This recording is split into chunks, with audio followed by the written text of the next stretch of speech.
No, guys, and I really mean this. I am very impressed with what Howie Roseman has done over the past year. Now, I get it. Jalen Reagor, he stinks.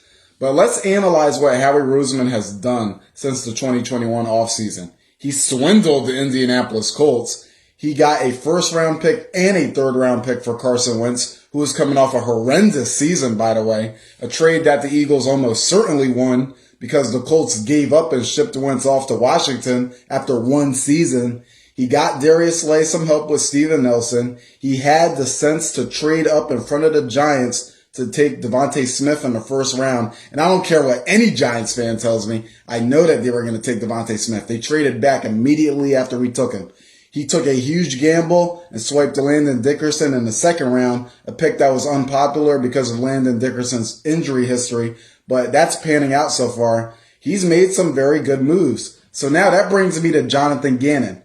Howie Roseman has done his job of bringing in a fantastic player with Hassan Reddick. Now, Jonathan Gannon, are you going to put him in a good position to succeed? What's your plan, Jonathan Gannon? I remember when Gannon was first hired, he was talking about wanting to be a hybrid defense, about wanting to be able to run 3-4 defense and 4-3. Hassan Reddick is the perfect player to do this with. Hassan Reddick, he is a multi-purpose player. But Jonathan Gannon, you have to put him in a position to succeed. Of all the people that got on my nerves this past season, it wasn't Jalen Hurts, it wasn't Nick Sirianni. The person that got on my nerves the most was Jonathan Gannon. I'll give Gannon this. The Eagles don't get beat on big plays under Jonathan Gannon, but we get killed with this short-range intermediate stuff, and we give up these ridiculously high completion percentages. The Eagles, we give quarterbacks all these cushions to destroy us all game. Like the Eagles, we had the third least blitzing team in the NFL behind the Texans and the Raiders. Jonathan Gannon did not blitz. He would not blitz. How do you make Jim Schwartz look like a good blitzer? How do you do that? We were complaining about Jim Schwartz for years. We spent years criticizing Jim Schwartz and his defense. And you know what? And I'll say this. I will take Jim Schwartz's defense over what I saw last year. I will. I miss Jim Schwartz after what I saw last year. How do you make Jim Schwartz look like a blitzing guru? He was not. Jim Schwartz was not a blitzer. So for Jonathan Gannon to make him look like a guy who was blitzing on every other play, it's crazy. It's crazy. Jonathan Gannon would not send pressure.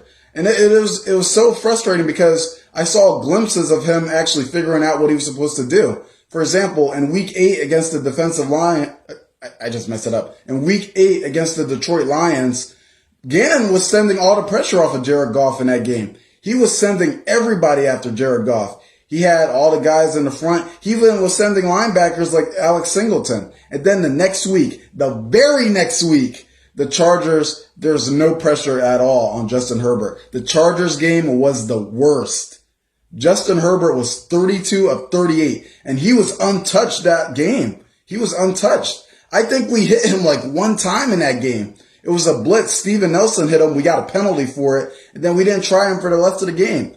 32 of 38. 32 of 38. That's over 80% completion. One of 5 quarterbacks to do so. If we had a pass rush, we would have won that game. Justin Herbert had enough time to read the Declaration of Independence back there. We were just letting him roast us the entire game.